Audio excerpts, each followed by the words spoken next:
Šiandien, kai informacijos nepaprastai daug, o aiškumo dažnai trūksta, mokslininkų įžvalgos tampa vis vertingesnės.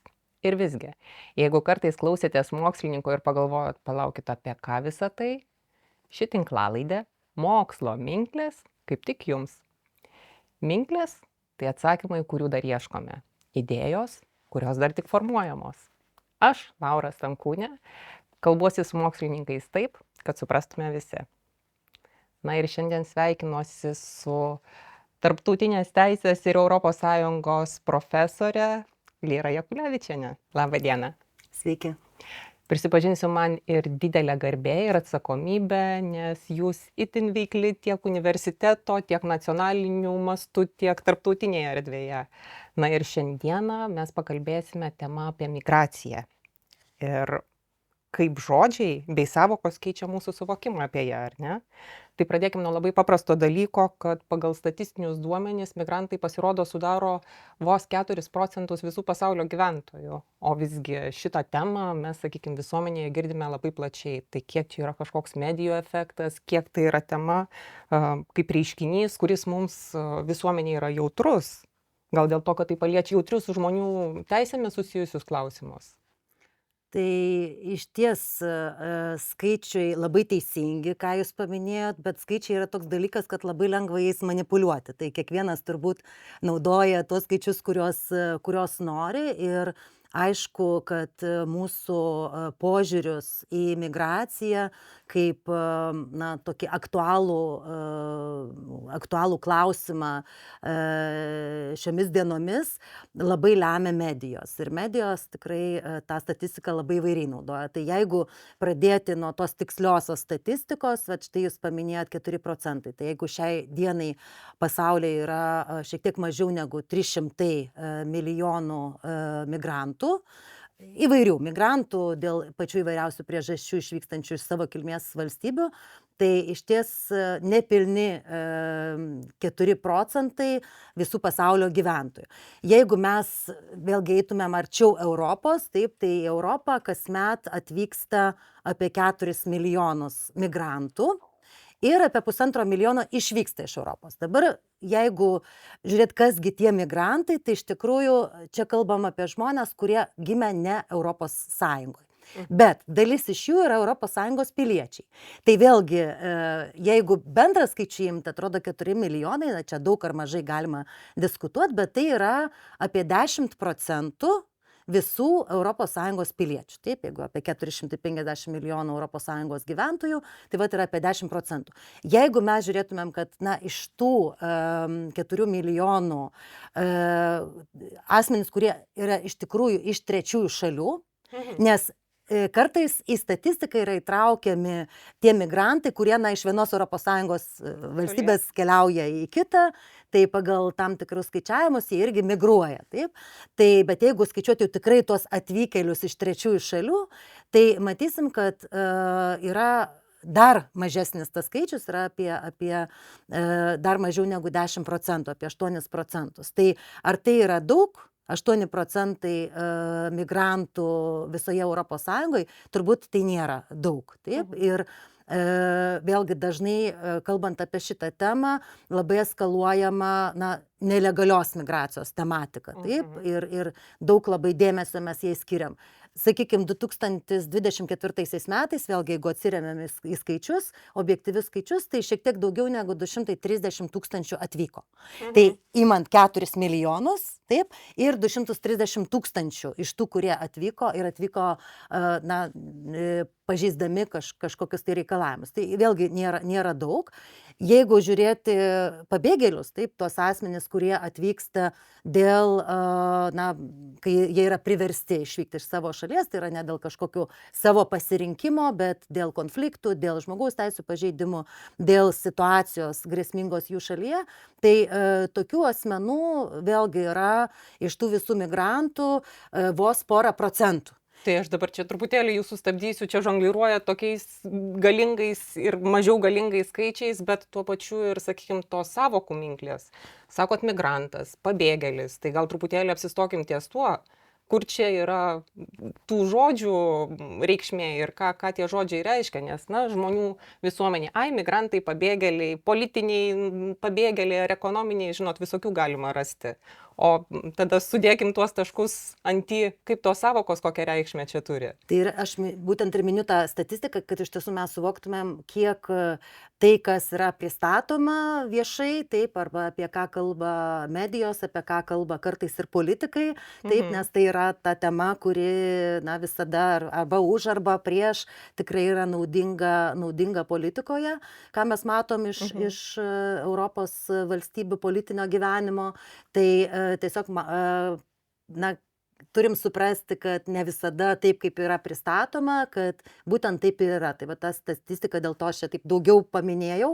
O jeigu kalbėti apie savokas, tai tikrai čia irgi yra labai daug mitų ir, na, Lietuvoje dažnai matom tą terminą politinis pabėgėlis. Vat jeigu pabėgėlis jau politinis, tai tikrai jisai kažkoks tikras yra, o ne toksai, kuris ten bando kažko piknaudžiauti. Bet tokio termino iš tikrųjų, na, galima taip filosofiškai galvoti, kad, na, to politinės priežastis nuo to prasidėjo, taip, kad pradžioj konstitucijos numatė, kad kažkokia tai dėl politinių priežasčių išvykstantis asmenys mes juos turim saugoti ir ginti, bet šiai dienai tas terminas yra ne visai tikslus ir gal net toks prasilenkia su tuo, ką numato tie reguliuojantis teisės aktai, nes pabėgėlis gali būti ne tik tai išvykęs dėl politinių priežasčių, gali būti dėl religinių priežasčių, gali būti dėl to, kad, na, pavyzdžiui, yra pažeidžiamos, labai grubiai pažeidžiamos tam tikrų visuomenės grupių teisės ar moterų, pavyzdžiui, teisės kokiam Afganistane ar panašiai. Žodžiu, priežastis, dėl kurių tas asmuo išvyksta, gali būti labai labai įvairios.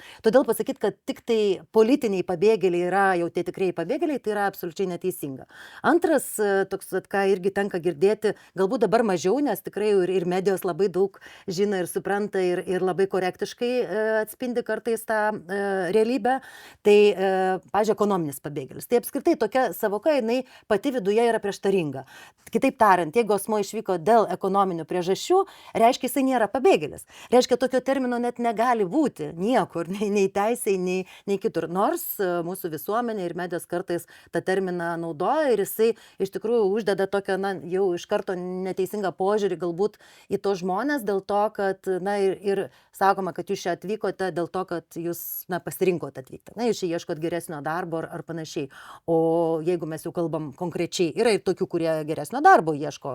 Aš kaip minėjau, statistika tokia, kad tų žmonių yra skaičius nemažas, bet tų pabėgėlių yra tikrai toje statistikoje labai nedidelė dalis. Tai dažnai juos ir žiūrima kaip į tuos, kad, na, tu gali važiuoti namo dėl to, kad, na, tu tarsi pasirinkai, tu čia atvažiavai dėl geresnio gyvenimo, kai mes akcentuojam tas ekonominės priežastis. O priežastis juk yra visai kitos. Tai dėl to yra labai svarbu, kad mes tikrai kalbėtumėm, na, tikrąją tą žodžio prasme, kalbėtumėm viena kalba ir suprastumėm, kad neretai už tam tikrų terminų, tie terminai yra tiesiog, jie, na, vėlgi sumatyti su kažkokiu tikslu, arba kad suangažuoti, arba iš tiesų, na, ne visai atspindi tai, kokia yra ta realybė. Tai mes tiesiog turim, na, kritiškai mąstyti, kaip ir į bet kokią informaciją, ypatingai šiuo metu pateikiama, ta informacija gali būti ypatingai socialiniuose tinkluose pateikiama labai skirtingai, dėl to ir tos technologijos visos tam yra naudojamos ir dėl to mes kaip visuomenė turim, na, vėlgi sugebėti atsirinkti, kur yra tiesa, kur yra netiesa, nes visą tai tiesiog formuoja mūsų nuomonę ir, na, atitinkamai elgsena atitinkamai ir su tais žmonėm, kas irgi lemia tam tikras pasekmes, geresnę integraciją, tų asmenų priėmimą, kažkokią neapykantos kalbą ir panašiai. Tai kai jau aptariam savokas, norisi pereiti prie sistemos, ar ne? Kokios yra dabar teisiai naujienos, teisinis reguliavimas šitos, sakykime, temos, apie kurią mes šiandien šnekam? Tai esam suvereni valstybė ir mes, aišku, savo įstatymus priemam patys ir patys sprendžiam, kokie tie įstatymai turėtų būti, kokia ta teisė turėtų būti, bet vėlgi gyvenam ES bendrijoje, šeimoje ir natūralu, kad tam tikros naujienos jos lemia ir tai, kas vyksta mūsų teisės aktuose, kas vyksta, kaip formuojasi ir keičiasi mūsų praktika. Ir nuo 2024 metų turime visiškai naują reguliavimą, tai yra didžiulė reforma padaryta reguliavimo būtent prieglobsčio ir migracijos srityje, kadangi patirtis parodė, kad ES tikrai nebuvo pasirengusi 2015 metais vykusiai migracijos kriziai ir atsirado nauji iššūkiai, kuriuos mes matome ir Lietuvoje ir atitinkamai reikėjo reformuoti. Tai yra tikrai nemažai naujienų, į kurias mes taip pat nuo šių metų vidurio jau pradėsim taikyti ir Lietuvoje. Tai, sakykime, keletą tokių akcentų, nes tikrai turbūt būtų sudėtinga trumpai papasakoti visas naujienas, kaipgi keičiasi reguliavimas teisinis šitoj srity, bet yra keli tokie akcentai. Tai vienas akcentas yra, kad stiprinamos procedūros pasienyje. Taip, kad iš tikrųjų mes labai greitai nustatytumėm, kas tai yra per asmuo. Ar tas asmuo iš tikrųjų turi kažkokias tai galimybės toliau į tolimesnės procedūras patekti, kur jau būtų nustatyta, ar jis yra pabėgėlis, ar jisai neturi teisės būti šitoj šaly. Tai žodžiu, spartinam ir efektyvinam tas procedūras, keliam jas arčiau sienos, kas aišku sukels ir daugybę iššūkių dėl infrastruktūros, bet kita vertus... Teisingai suprantu, tam, kad tas asmuo būtų apskritai atpažintas, kas jisai per asmuo ir koks jo galimas statusas. Taip, kad kuo greičiau surinkti informaciją apie patį asmenį, jį identifikuoti, nustatyti, ar jisai turi kažkokių specialių poreikių, nes jeigu tai yra, pavyzdžiui, nepilnametis, ar asmuo patyręs kažkokią tai traumą, buvęs kankintas, kad tą geriau nustatyti kuo anksčiau, nes iš tikrųjų tai po to palengvins ir pačios procedūros eigą.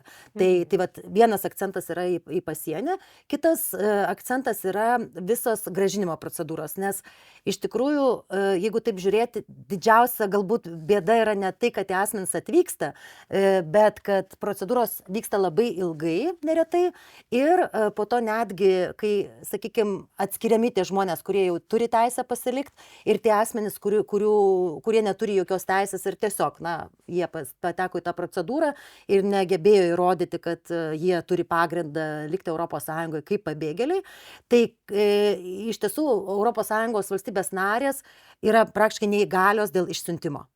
Tai yra tokie asmenys, kurie jau nebeturi jokių pagrindų likti ir kartais tos procedūros, užsikemša ir tos problemos kyla dėl to, kad mes, negalim tiesiog taip paprastai tų asmenų išsiųsti. Kaip tarsi tas žmogus pakimba ore.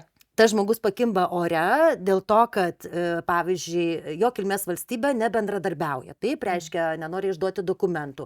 Arba, tiesiog nebendradarbiauja ir tokie asmenys yra sudėtinga išsiųsti.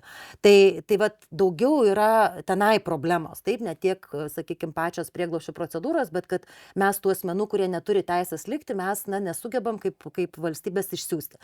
Tai akcentas yra dedamas vėlgi po to migracijos ir prieglobsčio naujo pakto priėmimo, stiprinti bendradarbiavimą su tom trečiosiam šalim, tam, kad palengvinti tą procesą, kaipgi tos asmenys išsiųsti. Ir taip pat procedūrų efektyvumas, procedūrų skaidrumas, sąžiningumas, nes išties labai svarbu, kad tie asmenys, kuriems tikrai reikia apsaugos, kad tie asmenys būtų identifikuoti kuo greičiau, kad jie tą statusą gautų, kad jie kuo greičiau būtų pradėti integruoti, taip galėtų integruotis, o nelaukti ten net ir keletą metų, kol bus įspręstas jų statusas, o tada, kai jau, kaip sakoma, tie vartai atsidaro ir tu jau turi tą dokumentą, dabar eik ir susiras darbą. Taip, kai 2 metus tave laikė, žodžiu, tu ten negalėjai dirbti, tave maitino, taip turėjai kur gyventi. Tai iš tiesų tikslas čia yra maksimaliai suefektyvinti, sutrumpinti tą laiką, kad tas asmuo kuo greičiau, jeigu jau tikrai jisai pasiliks ir turi pagrindą pasilikti, kad jisai kuo greičiau, aišku, pradėtų integruotis, o ne po to sakyti, kad dabar jau tu jau lietuvių mokai per tas 2 metus, kai tas asmuo nieks tos lietuvių kalbos galbūt net ir nemokino, kol laukia procedūrose, nes, na, gal tu liksi, gal tu neliksi. Tai čia toks, kad kaip butelio kakliukas neužsikimšto, kaip sakoma, tekėtų viskas sklandžiai ir į mūsų visuomenę galimai integruotųsi tie pabėgėliai ir yra tie kažkokie reguliavimo žingsniai imamasi, tų žingsnių imamasi, ar ne? Taip, tai iš tiesų tikslas yra pagrindinis efektyvinimo procedūrų, išsiuntimo tų asmenų, kurie negali likti, na ir maksimaliai atsižvelgimas į įvairius poreikius, su tikslu, kad tie žmonės kuo greičiau integruotųsi, tie, kurie iš tiesų liks Europos Sąjungoje, tas nedidelis skaičius, apie 50% tų, kurie atvyksta ir prašosi prieglobsčio, iš to nedidelio procento, kaip minėjau, tų visų migrantų būrio, tai maždaug apie 50% sprendimai yra teigiami, tai vėlgi tai paneigia galbūt tą mitą, kad, na, didžioji dalis yra žmonės, kurie neturi pagrindo jokio kreiptis čia dėl to prieglobsčio. Tai apie pusę jų lieka, tai vat, kuo anksčiau mes pradedam galvoti apie kaip integruoti, tai tuo lengviau po to, kai jie liks ir galbūt ir pati ta migracija Europos Sąjungos viduje jinai mažėtų, nes tai irgi viena iš problemų, kurią sprendžia naujas reguliavimas, kaip užtikrinti, kad jeigu tas asmuo atvyko į tam tikrą valstybę Europos Sąjungos, kad ten, kur jau jam tas statusas ir leidimas gyventi išduotas, kad jisai, na, ir integruotųsi toj valstybėje, o ne vyktų kažkokią kitą. Tai ilgą laiką galbūt Lietuva naudojosi tuo, kad dalis tų žmonių Lietuvoje nenorėjo likti ir išvykdavo į kitas valstybės, bet šiuo metu iš tikrųjų Lietuvoje, na, žmonės tikrai nori integruotis, ne visi, be abejo, žmonių visokių yra, kaip ir lietuvių mūsų visokių, taip ir tų migrantų ir pabėgėlių yra visokių, bet tikrai matosi, kad dabar žmonės, na, nori pasilikti, nori integruotis ir aišku, taip nejuda, kaip sakykime, iš kai kurių kitų šalių. Pavyzdžiui, žmonės Graikijoje, na, atvyksta didelis srautai arba Italijoje, bet jie toliau migruoja į kitas Europos valstybės dėl pačių įvairiausių priežasčių, nes, pavyzdžiui, ten yra bendruomenė kitoje valstybėje ar yra šeimos nariai, tai natūralu, kad žmonės geriau integruojasi ten, kur yra šeimos nariai. Arba, sakykime, na, kartais valstybėje pačioje nėra infrastruktūros, tiesiog yra būsto problema. Taip, atsimenat, kai ukrainiečiai pradėjo plūsti į Lenkiją. Iš tikrųjų Lenkija priėmė, bet Lenkijoje buvo didžiulė apgyvendinimo problema ir dėl to dalis ukrainiečių tuomet vyko į Lietuvą, dėl to, kad, na, čia buvo lengviau susirasti būstą ir nebuvo, sakykime, sistema neužsikišo, taip sakant, ir na, buvo daugiau galimybių. Tai vis jau kurį kartą užsimenate apie Lietuvą ir aš tuo pačiu noriu paklausti, tai kaip tas reguliavimas Lietuvoje, kaip prie to reguliavimo prisidedat jūs kaip mokslininkai? Tai čia vėlgi dar vienas mitas, kurį norėtųsi galbūt iš karto paminėti ir tiesiog net kai kuriais pavyzdžiais, nes mitas toks dažnai būdavo, kad, na, mokslininkai, tai jie kažkokius savo daro tyrimus, o jeigu dar kažką gero ir padaro, bet tai dažnai arba ant stalo pas kažką jau ten lieka, nugula, arba į stalčių, taip pat jau, kad, žodžiu, tie mokslininkai, jie tik tai tyrinėt gali. Tai dabar, jeigu taip žiūrėti, aš dirbu Mykolo Riomerio universiteto žmogaus teisų laboratorijai, tai šitoj laboratorijai atliekami tyrimai, vykdomi tyriminiai projektai, labai didelė dalis jų yra taikomieji. Kitaip tariant, kad ne mes patys, pavyzdžiui, sugalvojom, kad dabar šiais metais aš norėčiau tą patirinėti arba tą. Gerai, kai tai sutampa, bet dažnai yra tiesiog arba užklausimai, arba valstybės institucijų, arba kitų organizacijų, gali būti verslo organizacijų, tiesiog, na, panagrinėti vieną ar kitą sritį, arba galbūt net ir apskaičiuoti vienokį ar kitokį modelį. Tai vienas iš tokių galbūt naujesnių pavyzdžių, kaip mūsų tyrimai, kur nugula tie mūsų tyrimai, tai berods 21 metais mes pradėjom tyrimą vertinti prieglobsčio sistemą, kadangi vėlgi Lietuva, na, kažkiek tai irgi žiūrėjo, kaip pasiruošti, sakykime, tom situacijom, kai nuo 500 prašymų, kaip mes turėdom paprastai, tų prašymų gali išaukti daugiau, taip kaip buvo 15 metais Europos Sąjungoje. Ir atlikom tokį vertinimą ir 21 metais mes jau buvom pradėję tyrimą ir atsitiko tai, kas atsitiko, ta migracijos vadinamoji krizė prie Baltarusijos Lietuvos sienos ir atitinkamai institucijos vėlgi labai greit reagavo, o kągi mes, kaip tą sistemą pakeisti, nes problemos buvo labai tokios buitinės, pavyzdžiui. Buvo ir daug rimtesnių, bet tiesiog, kad iliustruot, kad, sakykime, pasieniečiai staiga, kurie atsakingi už pasienio kontrolę ir panašius dalykus, jie staiga turėjo rūpintis moterimis su vaikais, šeimomis, kūdikiais, kažkokiais pampersais, vos ne, žodžiu, kaip užtikrinti, nes maitinimų tokių asmenų, nes tikrai buvo dideli skaičiai pasienyje ir iš tiesų tos infrastruktūros nebuvo ir tada vėlgi mes tyrime, na, kartu diskutuojant su valstybės institucijomis, šiek tiek keitėme tyrimo eigą ir pradėjom žiūrėti, na, o kaip, kokios institucijos turėtų būti atsakingos už atskiras funkcijas, kai vat yra kažkokia krizinė situacija ir to pasiekoje vat buvo sukurti, apgalvoti, apskaičiuoti keli modeliai ir tikrai labai, na, buvo smagu, kad to tyrimo rezultatai, jie buvo integruoti į valstybės lygmens reformą, kuomet buvo išgrynintos ir funkcijos, ir keisti ir teisės aktai. Džiugu girdėti, keistos tų asmenų, sakykime, sąlygos, jų apgyvendinimo sąlygos, vietos ir panašiai. Buvo sukurta Lietuvoje prieglobsčio ir integracijos agentūra, kuri būtent ir rūpinasi jau visais tokiais, sakykime, priėmimo, buities dalykais, taip, kai reikia užtikrinti tiems asmenims, kol jie laukia procedūrose. Ir kita vertus, pasieniečiai gali toliau rūpintis tuo, kuo jie ir turi rūpintis, mūsų sienos apsauga.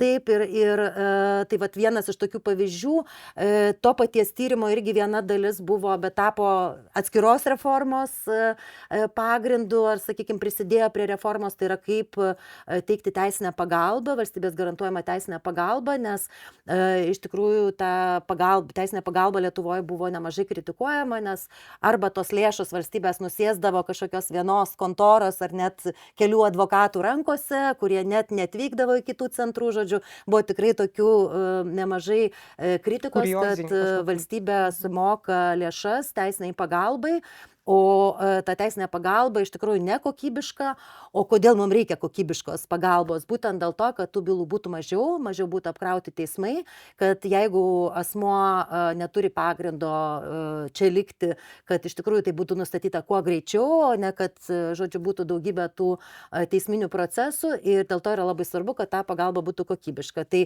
mes vėlgi vieno iš tų tyrimo dalių metu pasiūlėme, kaip organizuoti tą teisinę pagalbą, kad jinai iš tikrųjų būtų ir efektyvi, ir įtrauktų, na, užtikrintų tų advokatų kokybę, kad ten, kur valstybė išleidžia savo lėšas, kad ir būtų tas rezultatas, o ne, kad tos lėšos nueina kažkur tai, o niekas nesuinteresuotas, nes tas advokatas, kuris būktai suteikia kažkokią pagalbą, jisai patenkintas, nes jis gavo apmokėjimą nepriklausomai nuo darbo rezultato. Valstybės institucija irgi nesuinteresuota, nes faktiškai ta teisinė pagalba skirta apskųsti jos pačios sprendimą, tai reiškia, kuo mažiau kokybės galbūt. Tai vat, čia buvo tikslas irgi pasiūlyti kažkokį modelį, tai vėlgi dabar tas modelis, jisai pamažu valstybėje kinta, dar kol kas neturim rezultatų, bet jau planuojam ir advokatų specializuoti mokymai, nes tai yra specializuotas sritis, vėlgi ir tikėtina, kad bus mažesni srautai teismuose, bus kokybiškesnė ta pagalba ir jinai bus realesnė ir tiems žmonėms, kuriems iš tikrųjų tos pagalbos reikia. Tai va čia tokie keletas pavyzdžių, kad tikrai tie tyrimai, taip, straipsnius mes rašom mokslinius ir juos publikuojam, bet tie tyrimai yra dažnai mokslininkai, jeigu galiu aš nukreipti apibendrinti, taip, į realybę. Taip, į realybę, į praktiką, į realiai taupo mūsų visuomenės mokesčių mokėtojų pinigus, ką aš girdžiu, nes visi pasiūlymai yra apie tai, kad vyktų viskas efektyviau. Be abejo, Tai be tas abejo, tikrai. tie skaičiavimai, nors mes teisininkai, bet taip pat buvo pasitelkta tiek, kiek duomenų buvo pasitelkti, buvo kiti specialistai, kad irgi tos modelius apskaičiuoti, kiek jie yra ir efektyvūs, ir kokybiški, ir gali užtikrinti geriausią tą balansą tarp to, ko valstybė nori, ir to poreikio apsaugoti žmogaus teises, nes visos, sakykime, tos prieglobsčio sistemos esmė ir yra kaip subalansuoti ir kad viską darytume nepažeidžiant žmogaus teisų, nes visa ta teisė yra tam, kad apsaugoti tokius asmenys, bet kita vertus, kad procedūros būtų pakankamai efektyvios, veiksmingos ir kad galėtume tinkamai, kokybiškai nuspręsti ir tiesiog išspręsti tą klausimą be kažkokių didelių apmąstymų, didelių diskusijų, nes tam ir yra teisė, nes jeigu teisės nebūtų, tada galėtumėm spręsti galbūt su politikais ar su integracijos specialistais ar kultūriniais specialistais, o teisė tam ir yra, kad sudėlioti tam tikrą tvarką, kurios turėtų būti laikomas.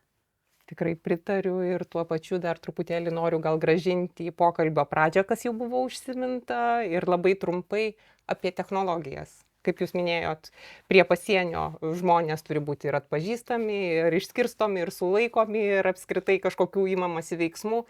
Kiek šitoj vietoj technologijos, kokį vaidmenį, kur jos atrodo kiekvienoj gyvenimo srity šiai dienai labai svarbios, kiek yra migracijos temoj?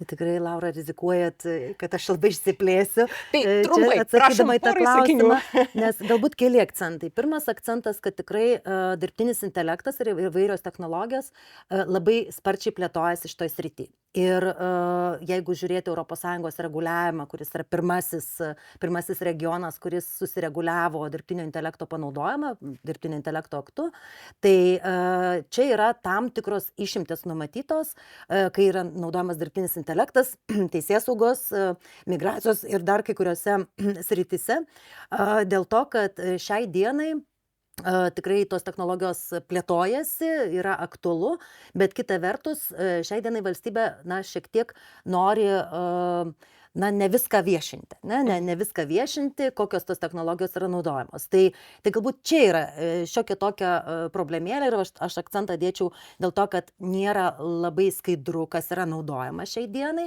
Ir kita vertus, kitas akcentas, kur galbūt galima būtų diskutuoti, kad tos technologijos šiai dienai jos nėra duodančios labai tikslų rezultatą.